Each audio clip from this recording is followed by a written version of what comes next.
బనకచెర్లపై రాజకీయం మానుకోవాలని విపక్షాలకు మంత్రి పొన్నం ప్రభాకర్ హితవు పలికారు. జల వివాదాలపై తెలంగాణ ప్రయోజనాలే లక్ష్యంగా ప్రజాప్రభుత్వం నిర్ణయం తీసుకుంటుందన్నారు. కుదిరితే బీజేపీ నేతలు కేంద్రంతో మాట్లాడి సహకరించాలంటున్న మంత్రి పొన్నంతో మా ప్రతినిధి Subhash face to face.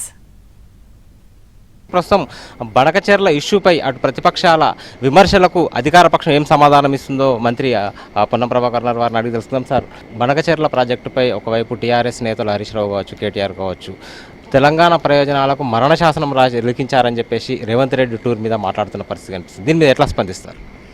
Telangana ప్రజాపాలన ప్రభుత్వం ఏర్పడ్డాక దానికంటే ముందు తెలంగాణ ఏర్పడక ముందు మన నినాదం నీళ్లు, నిధులు, నియామకాలు. కానీ మాజీ ముఖ్యమంత్రి గారు స్వయంగా రాయలసీమ నాయకులు ఇళ్ళకి వెళ్ళిపోయి బేషాలు లేవు, బేషిజాలు లేవు, ఎవరికైనా అజీర్తి అయితే వాళ్ళ కర్మ, రాయలసీమ రతనాల సీమ కావాలన్నాడు. మేము ఎన్నడూ అంటలేము. నా హక్కు, నా తెలంగాణ బాగుండాలి. ఒకవైపు ముఖ్యమంత్రి రేవంత్ రెడ్డి బనకచెర్లకు సంబంధించి అసలు ఎజెండాలనే లేదు, అసలు ఆ చర్చనే రాలేదు, ఏం మాట్లాడతాం దాని గురించి అని చెప్పేసి మాట్లాడుతున్నారు. కానీ ఆంధ్ర మంత్రి నిమ్మల రామనాయుడు చెప్తున్నారు బనకచెర్లకు సంబంధించి ఒక ఎక్స్పర్ట్ కమిటీని వేశాం, ఆ కమిటీ 1 monthలో నివేదిక ఇవ్వబోతుంది, దాని మీద సంతకాలు చేశారని చెప్పిన పరిస్థితి కనిపిస్తుంది. దీన్ని ఎట్లా చూడొచ్చు? ఇప్పుడు ఒక కమిటీ వేసుకోవడం, చర్చలు చేసుకోవడం, ఇవన్నిటికీ ఎక్కడ కూడా అభ్యంతరాలు లేవు.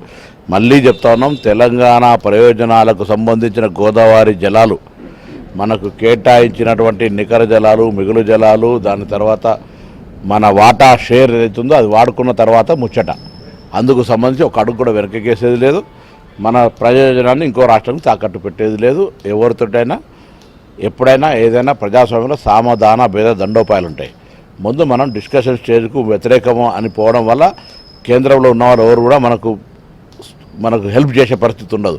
కేంద్రంలో మనం సరి అయిన విధానంలో ఆర్గ్యుమెంట్ చేస్తున్నాం కాబట్టే వాళ్ళ ప్రాజెక్ట్స్కు ఎక్కడ కూడా ముందుకు పోనివ్వట్లేదు. వీలైతే తెలంగాణలో ఉన్నటువంటి భారతీయ జనతా పార్టీ కేంద్రం మీద ఒత్తిడి తీసుకొచ్చి తెలంగాణ ప్రయోజనాలకు ఆటంకాలు కూడా చూసే బాధ్యత వాళ్ళకుంది. 8 మంది ఎంపీలు, మేమైతే 8 మంది ఎంపీలు, వాళ్ళు అందులో 2 కేంద్ర మంత్రులు ఉన్నారు. వాళ్ళకేం బాధ్యత లేనట్టు, ప్లస్ వాళ్ళతో స్నేహితంగా ఉండే టీఆర్ఎస్ పార్టీ మాకేం సంబంధం లేదన్నట్టు రాజకీయ నిర్ణయం ఆడే ప్రయత్నం చేయొద్దు. తెలంగాణ ప్రయోజనాలకు సంబంధించిన విషయం లోపల ఈ కమిటీ కావచ్చు, కేంద్ర ప్రభుత్వం కావచ్చు, వాళ్ళకు అనుకూలంగా నిర్ణయాలు తీసుకుంటే తెలంగాణ ప్రయోజనాలకు తీరని నష్టం జరిగే అవకాశం లేదు. అప్పుడు ప్రభుత్వం స్టాండ్ ఎలా ఉంటుంది? అందుకే నేను కూడా అదే ప్రాబ్లము. ఇప్పుడు తెలంగాణ ప్రయోజనాలకు బీజేపీ సహకరిస్తలేదు. టీఆర్ఎస్ పార్టీ వీలైతే కేంద్రం మీద ఒత్తిడి తేవడానికి ప్రయత్నం చేయాలి. ఏదో కాంగ్రెస్ను దోషిగా నిలబెట్టడం ద్వారా రాజకీయ లబ్ధి పొందాలనేటువంటి క్రీనీడ ఇప్పుడు వద్దు. అందరం ఒకటే. తెలంగాణ పౌర సమాజ హితవు మనకు అవసరము. కాబట్టి అందరం కలిసిపోయి ఆ దిశలో తీసుకుపోదామని చెప్తాను.